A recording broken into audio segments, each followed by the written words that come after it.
On this week's video, we're finishing up the Marvel Universe as promised last week. This is the second half.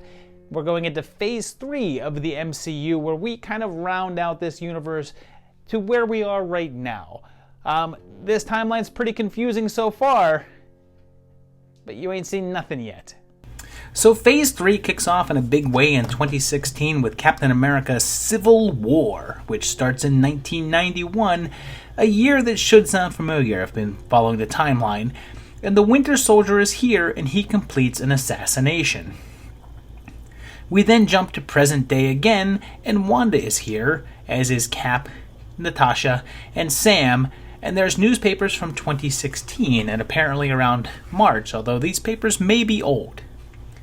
Steve says that this is the best lead that they've had on Brock in 6 months, and if we assume that they started their search at the ending of Age of Ultron, that'd lock this down as 2015, somewhere around September or so.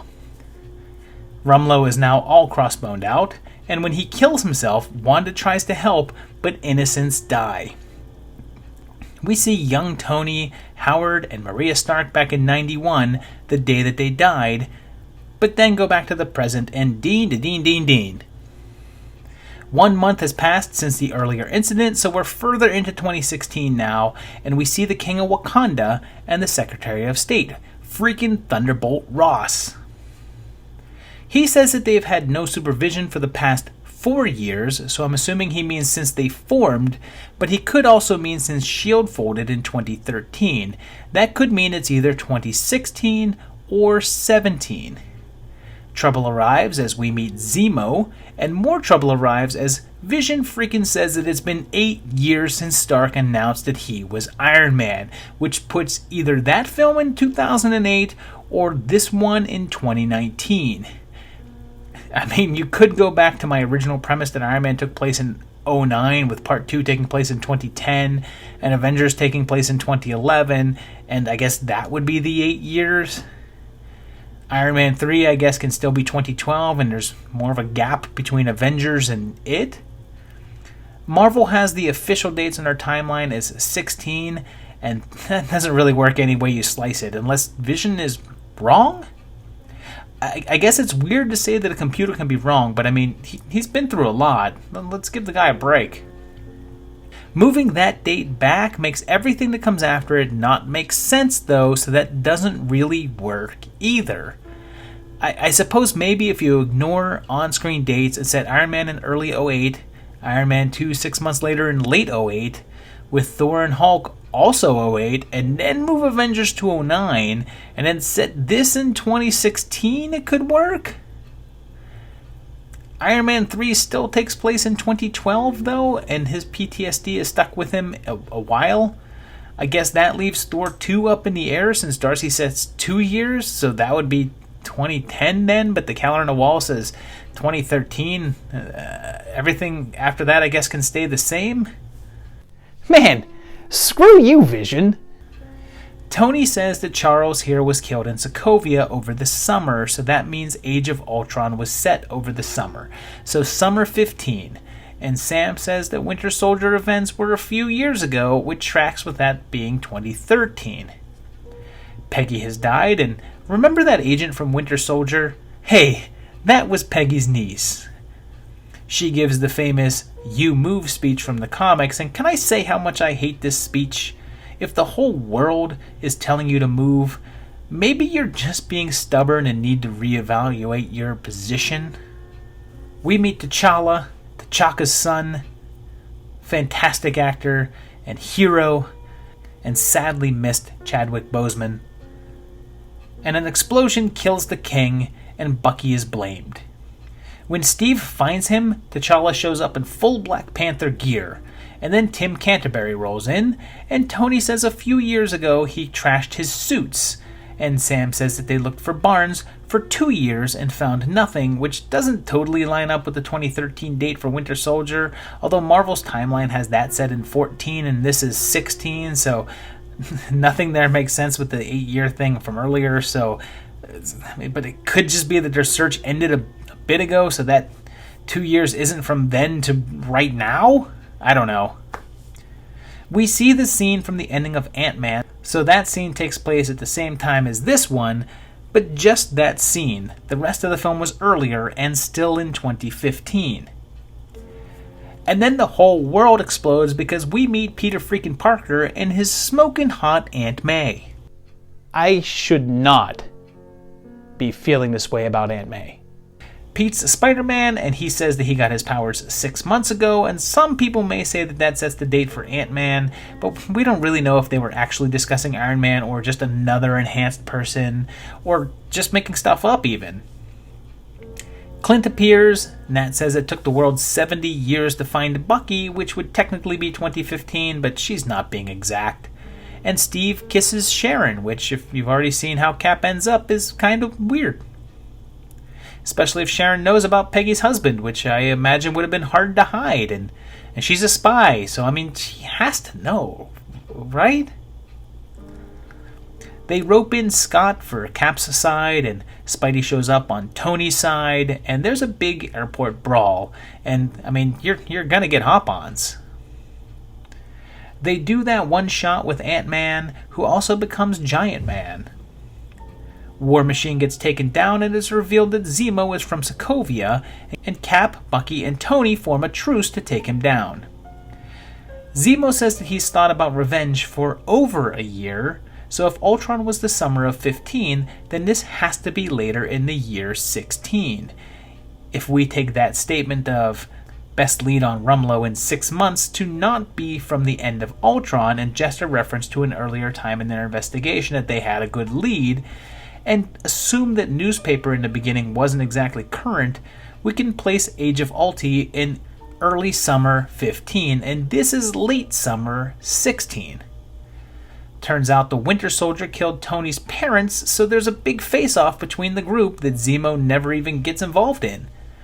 And the fight goes on for a while. I could do this all day. And Cap eventually wins, taking Bucky into hiding. Stan introduces Tony Stank, and the FedEx package tells us that it was shipped on April 10th, and expected to arrive on Tuesday, April 14th, which lined up that way in 2015, but we know that the days of the week don't line up with the same way as our universe. But if it's April, and Zemo has thought about revenge for more than a year, and if Age of Ultron takes place over the summer, then this has to be 2017. Unless the bulk of the film took place in the latter half of 16, and we've now flashed forward like 6 or 8 months, and Tony still has bruises on his face, so probably not. So if Tony says, I am Iron Man in like May of 08, and this is April of 17, it's actually 9 years, but maybe because he's a computer, and it hadn't reached a full 9 years yet, Vision went with 8? I don't know. We end with Cap freeing the crew and a mid-credit scene with Bucky in Wakanda and a post-credit scene with Peter getting an upgrade. A little later that same year gave us another new character with Doctor Strange, which starts with the evil Caecilius and Tilda freaking Swinson as the Ancient One, and some gorgeous city redecorating. We then meet this universe's other Sherlock Holmes, and he's hanging out with the other universe's Irene Adler. And Steven has an award from 2016, so we're at least in 16. And his watch tells us that it's February 2nd, 2016, and it's also a Tuesday, which oddly enough lines up with our universe. So there's a phone call about a 35-year-old Air Force colonel who crushed his spine in experimental armor, and people seem to think that this is Rhodes, but number one, it doesn't line up with the timeline. Number two, there's no way that Rhodes is only 35. And number three, War Machine isn't experimental armor. And number four, the fight was in Germany, so I'm not sure why they'd be talking to a doctor in New York. So it's just a weird coincidence that it's someone with the same rank in the Air Force and as Rhodey, I guess. Strange crashes, and we see him recovering, so obviously time is passing, so we'd be further into 2016 at this point, and he goes looking for help in Kamar Taj. His watch now says that it's January and Wednesday, but the year is obscured, but it's most likely 2017, and he's been in recovery for 11 months now. He meets the operative from Serenity, and AO shows him that magic is real. and he flies through what appears to be a bunch of COVID infections and basically relives the last half hour of 2001. Steven studies with Wong using a thing called the Sling Ring to open portals, taking time so that we'd be further into 2017 now, and Strange learns to use the Eye of Amagado, which can alter time. Casey attacks, and Steven is helped by the Cloak of Levitation, and Christine asks where he's been, so it's clear that he's been gone for a while, so we're probably late summer or early fall of 2017 by now, but not too deep in the year as the weather looks pretty pleasant in New York. Stan cameos, the Ancient One dies, and Strange and Mordo team up to stop Cassili from bringing the Dark Dimension to Earth. There's a face-off with Dormammu involving a time loop, and he succeeds, turning Silly and his friends into mindless ones, and the Eye is revealed to be yet another Infinity Stone as Steve becomes the Sorcerer Supreme. A mid-credit bit has the Doc meeting Thor, setting up Ragnarok, while a post-credit scene shows Mordo Breaking Bad. In the following year, 2019 gave us Guardians of the Galaxy Volume 2 kicking off in 1980 on Earth, with Quill's mom and young Jack Burton, who's obviously not exactly human, and I don't mean that because of the weird de-aging thing. We then jump ahead 34 years, so we're set in 2014 here, sometime after the first film. The whole team is back, and Groot is still a baby, so we're probably just a few months later in 14, and the crew gets Nebula. And to get to a jump point, they have to go through this meteor field, but when they get through, the Sovereign Fleet has gone around it, so why did they have to go through it again? Why didn't Quill just go around it? Seemed to take the same amount of time. They crash, and Pete's dad shows up and his Ego, and if you're familiar with his comics version, he's a lot smaller. Howard cameos, and Yondu's back.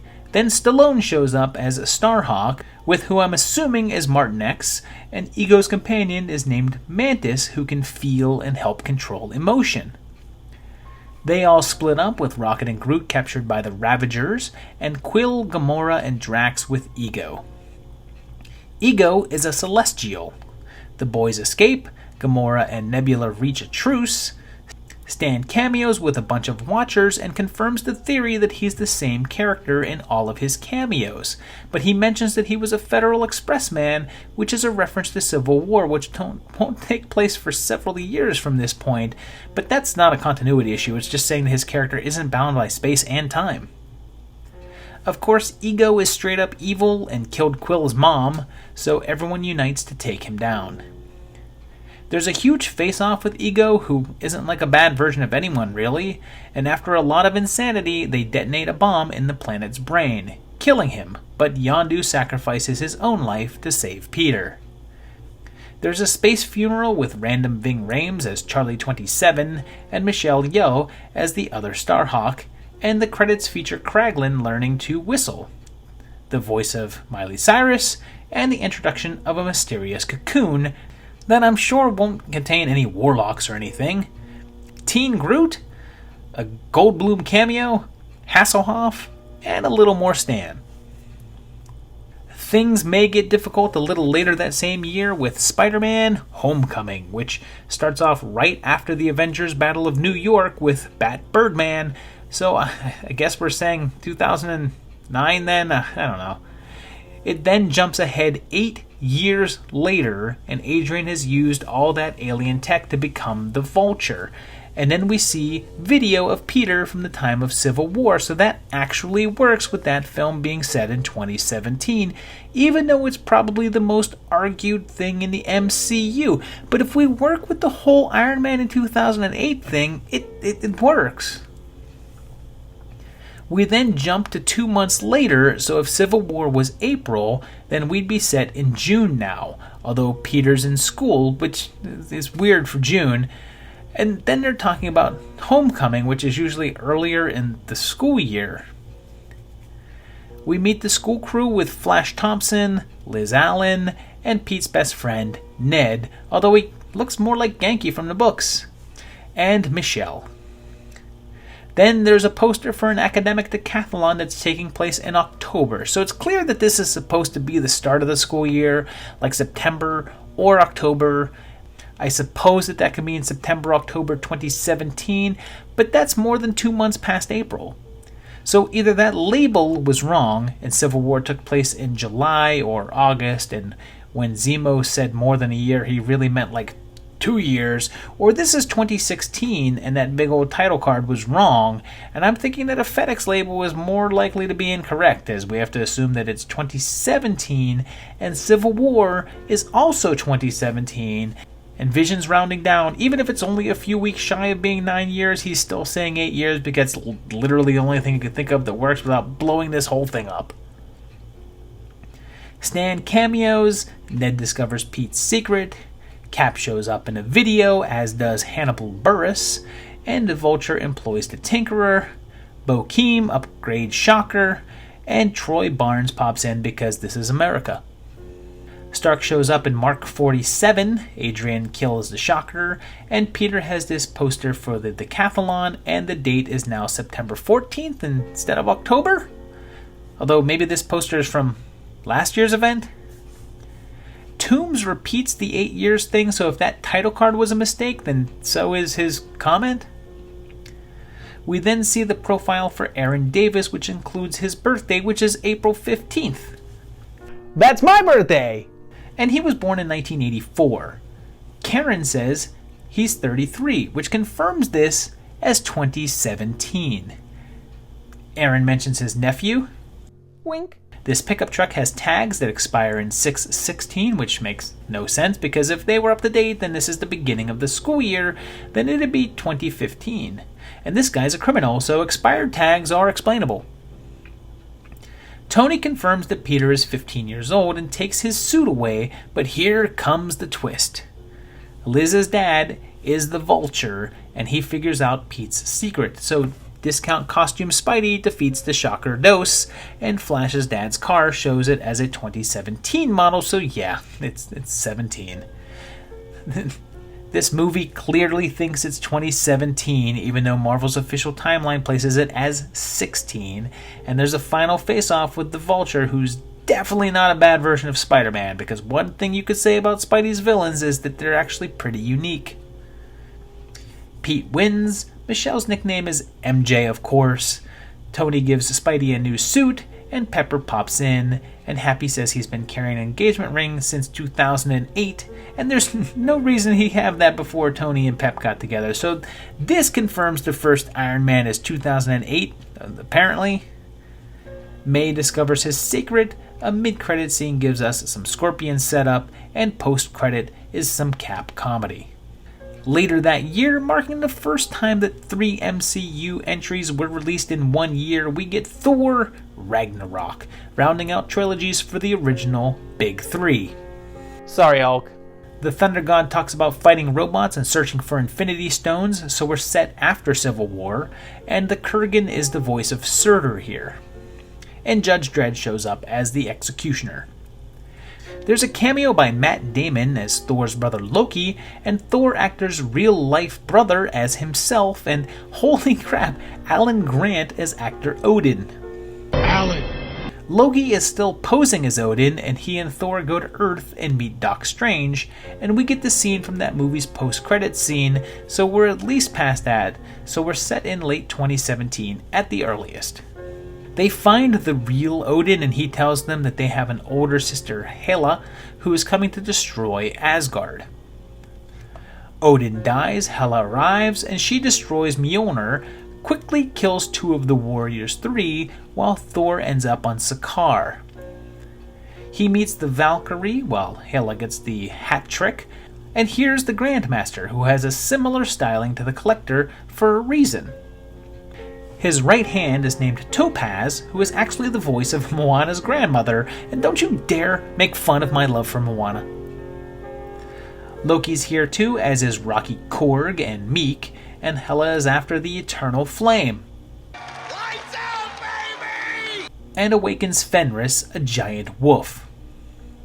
Stan cameos, Thor gets a new do, is forced to be a gladiator, and faces off against the Hulk, and Thor wins. You know, first Iron Man and now Thor. The Hulk is supposed to be the strongest one there is, and the MCU keeps having him get overpowered by anyone he goes up against. I'm sure that he's going to beat the tar out of the next big foe that he faces, though, right? Heimdall finally shows up, Hulk turns back to Banner, and Thor says that Ultron was 2 years ago, and since we know that this was 2017, that makes Ultron being 2015 makes sense, so that's all good. Thank you, movie, for not making things more complicated. They escape Sakaar, head back to Asgard to fight, and Thor loses an eye.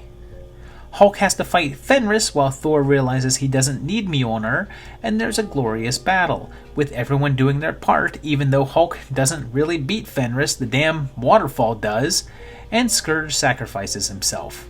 Why? The ship was already in the air. It's kind of a silly play there, dude. Thor and Loki kick off Ragnarok by awakening Surtur, who destroys Asgard, which kills Hela, as the crew and the Asgardians escape. Thor and Loki make peace. He killed 80 people in 2 days. Hand wave! The end credits scene shows the brothers facing down a huge ship setting up Infinity War, and a post-credit scene gives us a little more Grandmaster action. In the next year, 2018 gave us Black Panther, bringing the character over from Civil War. The introduction tells us the history of Wakanda, his nation, an alien metal called vibranium, and the beginning of the Black Panther Defender. It tells us that it's 1992 and T'Chaka confronts his brother. We then bounce to present day and they tell us that it's a week after Civil War, so we'd be set in 2017, actually before Homecoming then. T'Challa is back, and his warrior guard Okoye, and his love Nakia. Or maybe her secret underground twin, huh? So Wakanda is a secret hidden city with crazy technological advances, and T'Challa's mom was in Critters 4, and his sister Shuri. The MCU's second repurposed Johnny Storm shows up, and Claw's back, now with robot arm, and the Ghost Dog is here. And here's one of my main sticking points with this movie. Wakanda is theoretically an advanced society, but yet they decide their kingship in a trial by combat, like they'd follow every whim of whatever challenger's tough enough to beat the crap out of their king. It's not a big deal or anything, it's just something I think is weird. Charlie gets an upgraded suit, and then there's this calendar up on the wall in Korea, but we can't see the year, although the days of the week actually don't line up with any months at all in 2017, although we've kind of established that the calendars don't always line up, so that really doesn't tell us much. Bilbo is here, Stan cameos, and Killmonger is in league with Claw, but he double-crosses him and kills him, revealing that he's actually Wakandan. We learn that T'Chaka actually killed his brother back in '92, and Killmonger was his son, T'Challa's cousin, and he challenges T'Challa to trial by combat for the throne. He kills Forrest and wins the combat, so yeah, everyone just says, oh, okay, this guy is king now, so whatever he says goes, no matter how crazy it is. So I guess so much for Wakanda being this amazing advanced society. Of course, our guy isn't dead, and he starts a full-on war with tribes fighting tribes, and he faces off against Killmonger, and you guessed it, he is just like him, but bad. Eric gets stabbed, and Wakanda reveals its existence to the world in the mid-credits scene, and the post-scene shows Bucky fully recuperated. The grand finale kicks off like 2 months later with Avengers Infinity War, which picks up just after the ending of the Thor post-credit scene, although we don't quite know how long after the main events of that film that was set. Thanos is here along with his squad, and he has the Power Stone, which we last saw on Xandar in the first Guardians movie, and Loki has the Tesseract. And Thanos beats up Hulk, which would have come as a surprise, except that we've already seen like 60 other people do that. Heimdall is killed, and Thanos turns the Tessie into the Space Stone, so he has 2 now, and then kills Loki.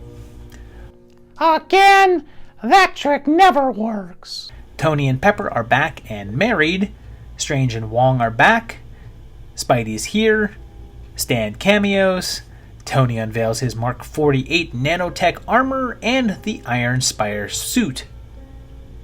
The Guardians are here interacting with the main universe for the first time, meeting Thor, who says he destroyed Xandar last week. Vision and Wanda are back, and Viz says that they've been stealing moments for 2 years, and since it seems that he means since she's been on the run since Civil War, I think that that's what they're talking about, which would actually place this in 2019 then. Cap's back all beardy, Sam's back, Nat's here all blondie, and then they go to the Collectors. Oh, and the Collector apparently collects Never Nudes, which is pretty rare since there's only dozens of them. And Thanos has the Ether, which is the Reality Stone. Rhodey's back, and he says the gang has been on the run for a rough couple years, backing the 2-year comment from earlier, and they head to Wakanda. Tony then tells Strange that Thanos has been inside his head for 6 years since New York, which makes no sense at all in this timeline.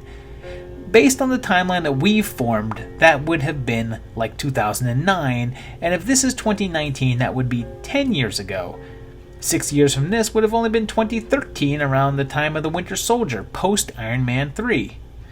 The only way this works is by saying that this is 2018 and Avengers was 2012, like the official Marvel timeline, but both Vision's comment in Civil War and the multiple comments in Homecoming contradict that.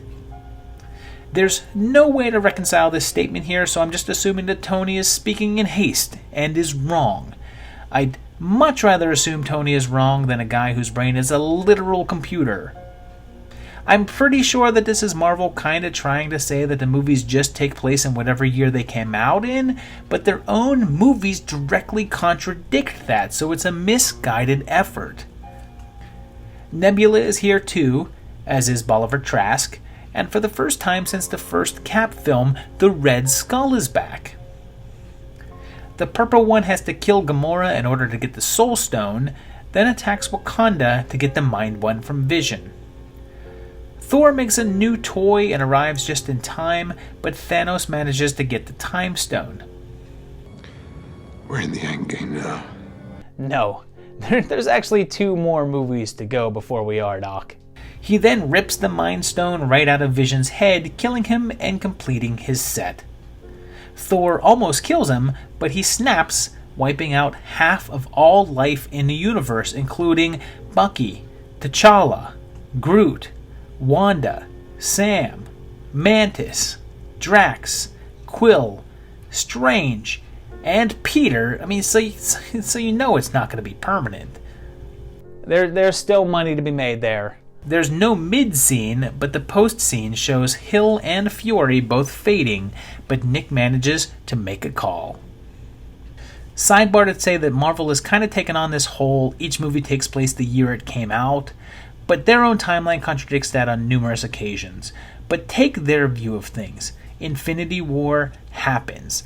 Tony says 6 years earlier was Avengers. Infinity War was 2 years after Civil War. So Avengers was 4 years earlier than Infinity War. Avengers was 1 year after Thor, which happens at the same time as Iron Man 2, and that was 6 months after Iron Man 1. That means Vision saying 8 years between Civil War and Iron Man is completely impossible. Even if you were rounding up to say that there was 2 years between Iron Man and Avengers instead of 1 year and a half, Tony should still be saying that it's 8 years since the Avengers, and Homecoming would be correct. I think they had Tony say this in film as a way to, quote, fix what they saw was an error, and their official timeline reflects it. But as you can see from what we've been going over for like the past 20 hours, it just breaks things further. I want to point out that they also place Ragnarok and Infinity War and Black Panther as all happening in the year 2017. Even though Black Panther says it's 1 week after Civil War, Infinity War says it's 2 years after Civil War, and Ragnarok says it's 2 years since freaking Age of Ultron. Placing those films together in 1 year is ridiculous.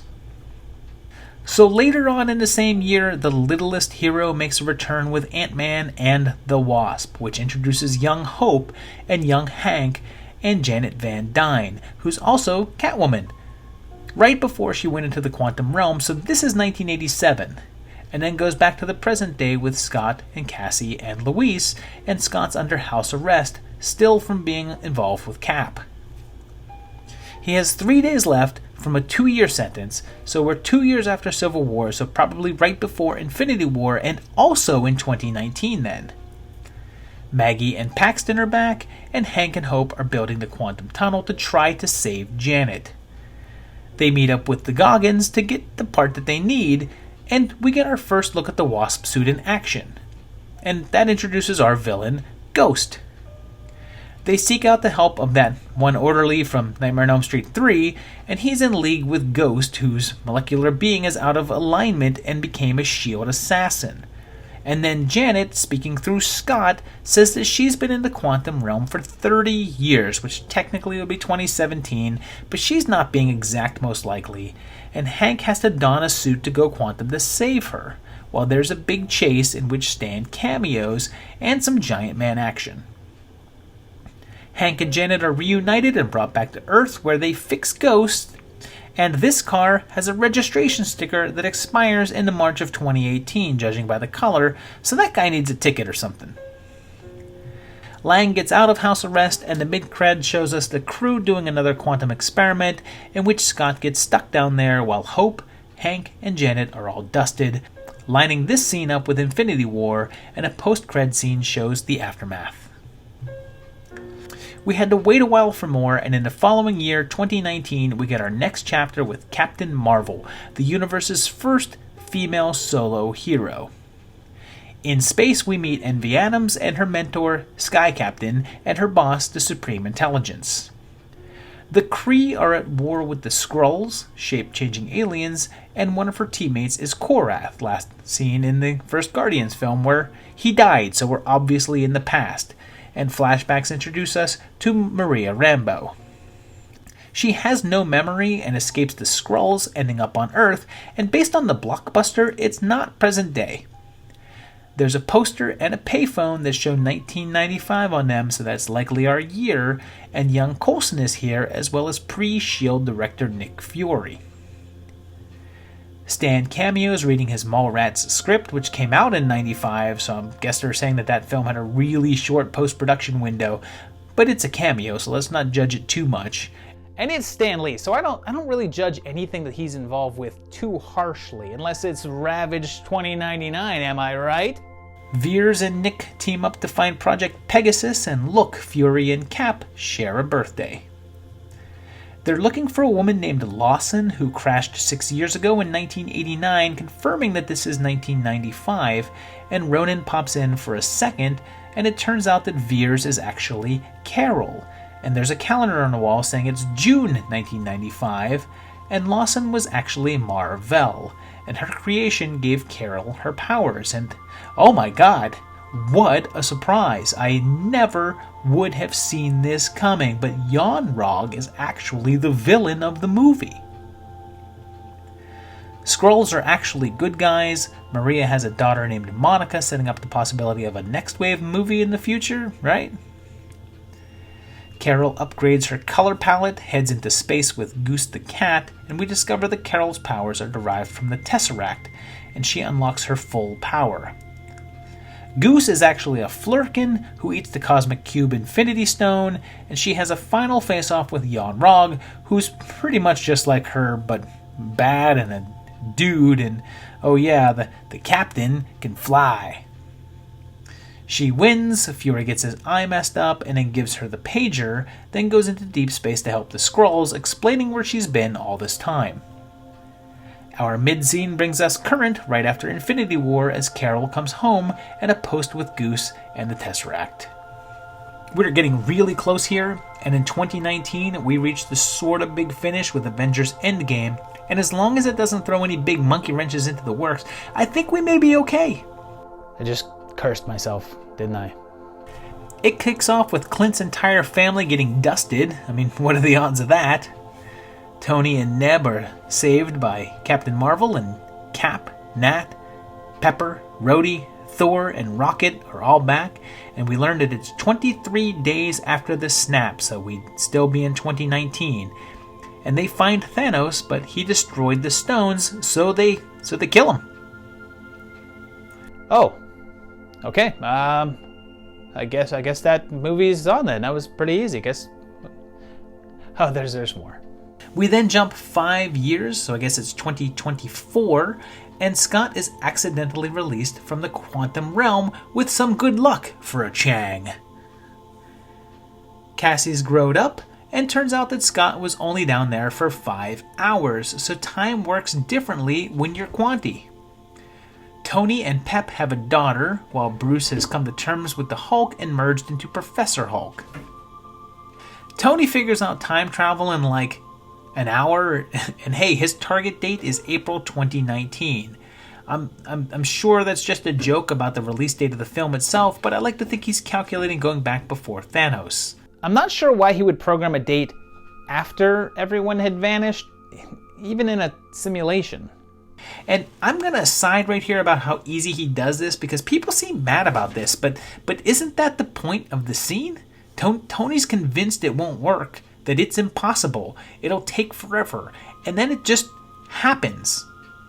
Thor's all fat now, Hawkeye's all intense now, and in deciding to go back in time, they show the Ether and 2013 up on the screen, which sticks, and then they split up to go to 3 different time frames to get the stones. Clint has a shrunken Milano, although I'm not sure how they shrunk it if they're so hard up for Pym particles, and here we go. The battle with the Chitauri gets a massive screen showing that it takes place in 2012, which screws everything up, but I guess fixes like one thing. Since the Avengers is definitely now in 2012, that means that Thor has to be in 2011, since Fury said that was 1 year ago because of the post-credit scene in Iron Man 2, that also has to be in 2011. You could say that scene takes place much later than the main movie, but Coulson says halfway through that he's on his way there, so it wouldn't have taken him that long to travel, so that has to be in 2011. And since Iron Man 1 was 6 months before that, it'd be either earlier in 2011 or 2010, and that lines up with Marvel's official timeline. That completely screws up Vision's line in Civil War, since there's no way that film is set in 2018. So yeah, the guy with a massive computer for a brain was wrong. It also screws up Homecoming, of course, since that film would then have to be set in 2020, and of course that's wrong, but I guess that's just way off as well. Blame Sony. So then if Vision's wrong, then we lose a lot of our justifications. And if we then just assume that Tony's correct with the 6-year thing from Infinity War, then that movie takes place in 2018, as does this one, and then to 2023. If that's true, Ant-Man and the Wasp also takes place in 18, which then makes Civil War, Black Panther, and Homecoming in 2016. And Age of Ultron stays in 2015. So, if Homecoming is like October, then Civil War is August, and Ultron would be early summer 15, which allows for Charlie's summer program and Zemo's more than a year comment. The Ancient One appears and says that they're 5 years too early for Doctor Strange, which would be 2017, so that lines up with his film. And they also go to Asgard in 2013 for the Dark World stuff, and that lines up, so we're all good there. So at least Darcy's 2-year comment is back to making sense, I guess. The third team heads to the events of Guardian 2014, but that date was never in question. And they get the Mind Stone, but lose the Tesseract. Cap fights himself. I can do this all day. Yeah, I know. They get the Time Stone, and past Thanos and Squidward say future Nebula is from 9 years in the future, which cements Endgame in 2023. Which means that move we did to 2018 is the way that things are, I guess. They get the Reality Stone and Mjolnir and use their last particles to head back to 1970 for a Stan cameo, and they go to S.H.I.E.L.D. for a Charlie cameo, meet Tony's dad, see young Pym and Peggy, while Nat and Clint meet Skull to get the Soul Stone, and Widow goes down, so they now have the full set. Hulk uses the stones and it works, but 2014 Thanos shows up. He faces the big three, and Cap proves that he's worthy, although, if the power is really in Thor, and Mjolnir was just to help him focus it? How does this work? But Purps brings in his army leading up to that big scene as every hero appears. Everyone. I was going to try and name them all, but there's just too damn many. But everyone is here, including Howard the Duck. Cap finally says it. Avengers!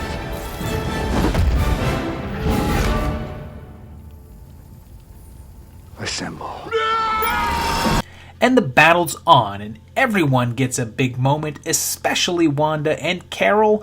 But Thanos manages to get the gauntlet, but Tony tricks him. And I am Iron Man. And destroys the army, including Thanos. Unfortunately, the power of the stones is too much, and Tony dies. What do you want? Cheeseburgers.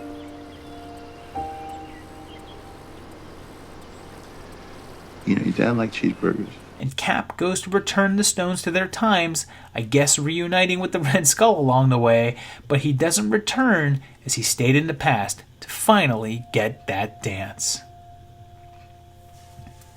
So that wraps up Marvel's output, but Sony's Spider-Man had one more thing to add with 2019's Spider-Man Far From Home closing out Phase 3. It kicks off by introducing Mysterio and then confirms to the world that Tony, Cap, Widow, and Vision are seen as dead by the rest of the world. They say that Endgame was 8 months ago and Everyone's Coming Back was called The Blip. So there's now a 5-year difference between the people who vanished and those that returned, and coincidentally, like every single person that Peter was connected to snapped away and is all the same age as him. What a stroke of luck! The school year is reaching the end, so this would be May or so, and with an 8-month difference between Endgame, that would make this actually 2024. Ned, MJ, Aunt May, Happy, Flash, Harrington are all back, and they all head to Europe, and man, with the whole world being in total devastation in Endgame, 8 months later, everything's cool. And people just seem to have moved on from half of everyone they knew seemingly dying and now just being back with years of age difference between them. A water elemental attacks, but Mysterio shows up to defeat it, and then Nick and Maria are here, and Quentin claims to be from a parallel Earth here to fight elementals. Tony has left Peter a super tech pair of glasses, so a bunch of sitcom shenanigans ensue for like a really, really long time. And when Peter gives Edith to Quentin, he's revealed to be evil, of course. And eventually, we end up in a final face-off with Mysterio, where Quentin gets hit by one of the drones, and Peter gets the glasses back. MJ figures out Pete's identity, a mid-scene brings back the one true JJJ, and a post-scene reveals that Fury and Hill were Skrulls the whole movie, and the real Nick is in space. So of course that's not it, although technically we should have had 1 or 2 more entries already, but even the might of all of the Marvel heroes apparently can't beat COVID, so everything's delayed. But Black Widow is on her way, although bumped to next year, making this the first year in forever that hasn't had a Marvel movie. Her entry will obviously wedge into the timeline at some other point, probably a prequel. It apparently takes place sometime between Civil War and Infinity War, explaining why she's still alive. After that will come the Eternals with Angelina Jolie, Jon Snow, and Dinesh. It could literally take place at any point in the timeline, considering the characters are all immortal, and apparently we'll get the introduction of the Black Knight. We also get Shang-Chi sometime next year, another Spider-Man movie, more Taika Thor goodness, and a Doctor Strange sequel headed up by none other than Sam freaking Raimi. Thor brings back Natalie Portman, which will be cool, and Shang-Chi will correct what some people consider a big mistake by bringing in the one true Mandarin. Then we also have a huge slate of Disney Plus TV shows in the wings, including Falcon and Winter Soldier, introducing U.S. Agent, which has been delayed, WandaVision with the resurrection possibly of Vision, A Loki series, I guess, detailing the adventures of the alternate timeline version that got away. An animated What If series featuring the final performance by Chadwick Boseman as the Black Panther. A Hawkeye series possibly bringing in Kate Bishop. A Ms. Marvel series featuring Kamala Khan, Moon Knight, and She-Hulk. That's a lot of stuff on the horizon, so hopefully it's not just oversaturation, because you can also guarantee that we'll be seeing Black Panther 2 in some way or another, Captain Marvel 2, more Ant-Man, more Guardians, more just everything. I know a lot of people are really curious where the TV shows fit in here, as Agents of S.H.I.E.L.D. was envisioned as a direct tie-in and even featured appearances by Nick Fury and Sif, and the Netflix universe with Daredevil, Jessica Jones, Luke Cage, Iron Fist, and The Punisher, as those series at least referenced the events of the Avengers. Oh yeah, and Agent Carter, and Inhumans, and how about Runaways, and Cloak and Dagger, and now Hellstrom? Well, there's only so much watching I can do, and the cinematic universe doesn't really hold the events of those shows as canon, so our timeline is just movies for now. So there you have it. That's all the Marvel movies that are so far. Let's take a look at our finished timeline. Okay, here we go. If you want to watch these in order, you got to start with Captain America: The First Avengers, which kind of starts in 1942, but the bulk of the movie is 1943 to 45. Then you got to go to Captain Marvel, which takes place in 1995. After that comes Iron Man in 2010, and then 6 months later in 2011 is Iron Man 2. Now, Hulk and Thor take place right in the same year. Hulk is probably first, I guess. They're both in 2011 as well. 1 year after that, in 2012, is The Avengers. And in that same year, approximately 6 months later, right around Christmas, is Iron Man 3 in 2012 also. The following year is Thor 2 in 2013, 2 years after he disappeared in Thor in 2011. Also in 2013, you got Captain America: The Winter Soldier. Next up is the first Guardians of the Galaxy, which takes place in 2014, and the second Guardians of the Galaxy, which takes place just a short while after, also in 2014. Next, you would move on to Avengers: Age of Ultron in 2015, with Ant-Man taking place shortly after in the same year. Captain America: Civil War kicks off in 2016, with Black Panther taking place 1 week later in the same year, and Homecoming taking place 2 months later in the same year also.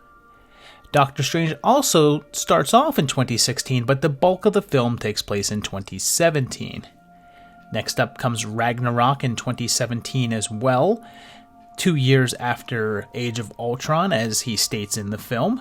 2018 kicks off with Ant-Man and the Wasp, and then we go into the big boys with Infinity War and Endgame, both of which take place in 2018, although Endgame takes place in several other time frames, including 2023.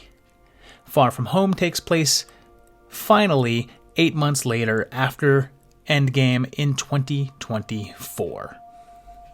So there it is. That's the order that you would watch these in if you wanted to watch them in chronological order. I know that there are timelines out there that exist which actually take portions of the movie and place them into chronological order. But that's a little overkill, I think. A little bit. But I obviously am a fan of a lot of these movies. I can tell you that I cried like a baby at the ending of Endgame, less because I was sad and more because I just couldn't believe what I was seeing up there on the screen. These movies have really brought my childhood to life, and I think I love them for that is a big reason. I hope you like these movies as well, and I hope you enjoyed this timeline, and let me know if you disagree with stuff in it. I'm sure that you probably will. Marvel guys, come on. Give me a little bit of a break. I put a lot of work into this, and this is a lot of ups and downs, but this is kind of what we're looking at. But let me know down below what you think, and any opinions, comments, all that stuff. Like, subscribe, share, check out my patrons over here. These guys have helped get this channel going through the thick and the thin, and I'll see you very, very shortly for another great video. Thank you guys. Bye-bye.